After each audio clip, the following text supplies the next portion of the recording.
दोस्तों, आज हम 2023 में आई क्राइम थ्रिलर मूवी कुत्ते का एक्सप्लेनेशन करने वाले हैं, जिसका निर्देशन आसमान भारद्वाज ने किया है। मूवी में अर्जुन कपूर, तब्बू, नसीरुद्दीन शाह, कंकना सेन, कुमुद मिश्रा जैसे दिग्गज कलाकार को देखने को मिल जाएगा। मूवी की स्टोरी में कुछ लोग एक रॉबरी को करने के लिए प्लान करते हैं और उसके बाद उनके लाइफ में क्या टर्न्स आते हैं, ये आपको वीडियो पूरा देखने के बाद ही पता चलेगा।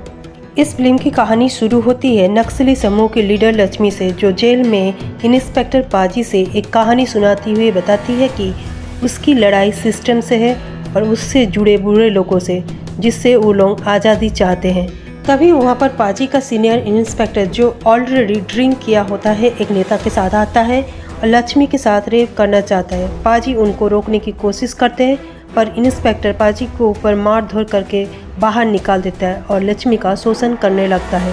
इसके बाद नक्सली पुलिस स्टेशन को अटैक करती है और लक्ष्मी रिहा होते ही तलवार से नेता का सिर काट देती है। पाजी को जिंदा छोड़ देती है और जाते समय पाजी के हाथ में एक बम देकर कहती है कि अगर अत्याचार से मुक्ति पाना हो तो इसे फोड़ देना। अगला सीन 13 साल बाद का दिखाया जाता है, जहां पर पाजी एक होटल रूम के बाहर बैठा होता है और अंदर सीनियर इंस्पेक्टर गोपाल एक लड़की के साथ मस्ती कर रहा होता है। तभी वहां पर शहर का मशहूर डॉन बाबजी अपने लोगों के साथ आता है और गोपाल से कहता है कि उन्हें पता चला है कि आजकल वो उनकी दुश्मन श्रुति के साथ काम कर रहा है। बाबजी गोपाल को श्रुति का मर्डर करने का सुपारी देते हैं और जिसके पूरा करने के लिए गोपाल और पाजी श्रुति के पास पहुंच जाता है।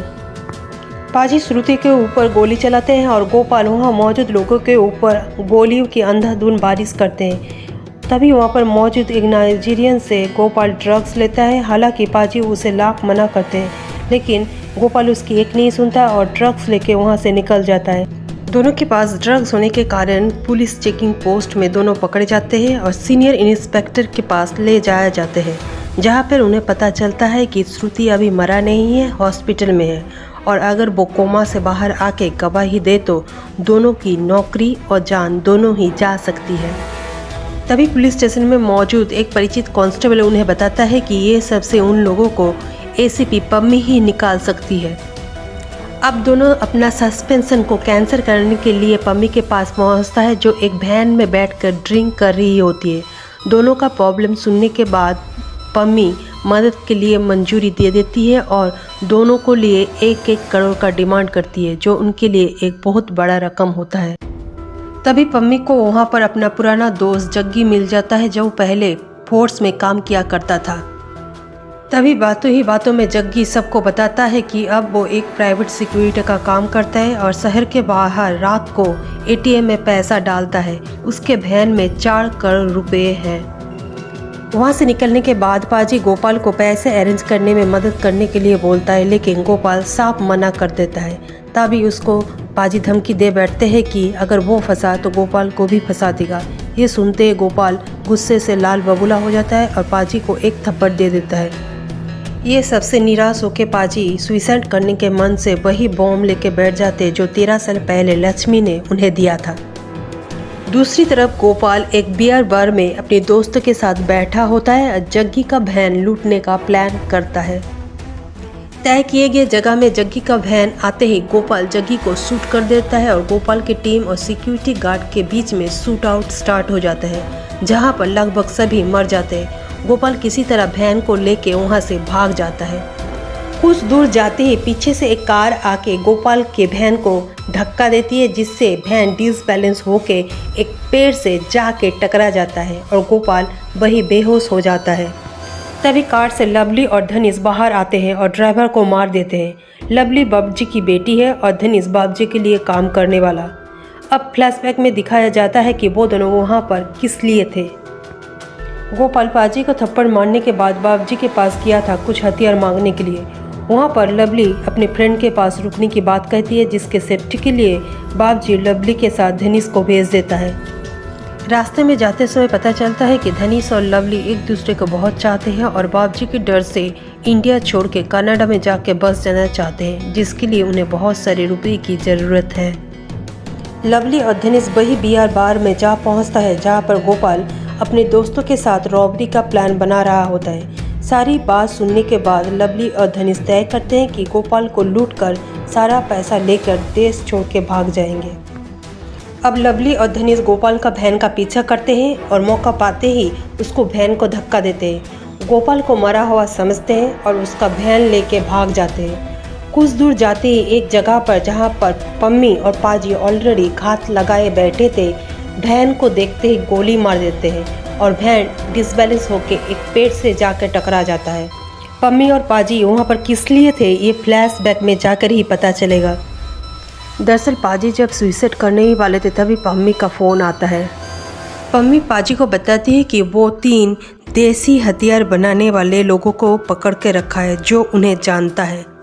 उनमें से एक करोड़ों रुपए का वैन लूटने में उसकी मदद करने का बात कहता है। करोड़ पैसा सुनकर पम्मी पाजी और देसी हथियार बनाने वाले लोगों को लेकर एक प्लान बनाती है।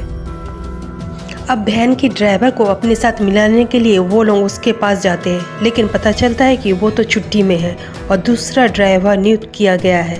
अब दूसरा ड्राइवर को अपने साथ मिलाने के लिए उसके पास जाते हैं, लेकिन एक्सीडेंट से उसकी मौत हो जाती है। तो पहले वाले ड्राइवर को कंपनी वाले बुला लेते हैं और पम्मी और उसका टीम उसको अपने साथ मिला लेते हैं। इसलिए लोकेशन पर वैन आते ही पाजी वैन पर गोली चलाते हैं। अब प्रेजेंट सीन में पम्मी और उसकी टीम के साथ लवली की शूट आउट चल रहा होता है। तभी वहाँ पर पम्मी को पता चलता है कि वैन में बाबजी की बेटी लवली है, तो शूट आउट रोक देते हैं और जख्मी हालत में गोपाल भी वहाँ पर आ पहुँचता है। अब वो लोग ठीक करते हैं कि आपस में ना लड़के उस 4 करोड़ को आपस में बांट लेंगे और सभी अपना गन दूर फेंक देते हैं। गोपाल चालाकी दिखाने की कोशिश करता है, वो दूसरा गन निकालता है, लेकिन पाजी के हाथ में बम देखते ही वापस गन को फेंक देता है। तभी वहाँ पर रिवर्स आ जाते हैं जिसमें लक्ष्मी भी होती है। वो लोग अपनी जान बचाने के लिए पासी के एक पुराने घर में छुप जाते हैं, लेकिन रिवर्स गोलियां चलाते हैं। तभी पाजी बाहर निकल आते हैं क्योंकि पाजी लक्ष्मी को पहले से ही जानते थे और उन्हें यकीन था कि लक्ष्मी उन पर गोली नहीं चलाएगी। तभी लक्ष्मी बाकी सबको भी बाहर आने के लिए कहते हैं।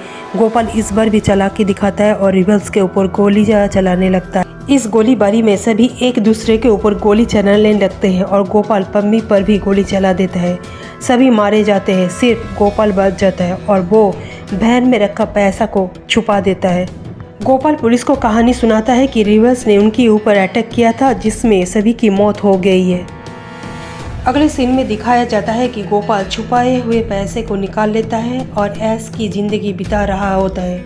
तभी शाम को स्विमिंग पूल में ड्रिंक लेते हुए टीवी न्यूज़ में मोदी जी के 500 और 1000 के नोट पर नोटबंदी की न्यूज़ दिखाई देता है, जिससे वो निराश हो जाता है क्योंकि इतना करने के बाद भी सारा पैसा बर्बाद हो जाता है। इस फिल्म में सभी किरदार को कुत्ते का प्रतीकात्मक रूप दिया गया है और करोड़ों की रुपए को हड्डी, और इस हड्डी को पाने के लिए ये कुत्ते किस हद तक जाते हैं, यही कहानी का सार है।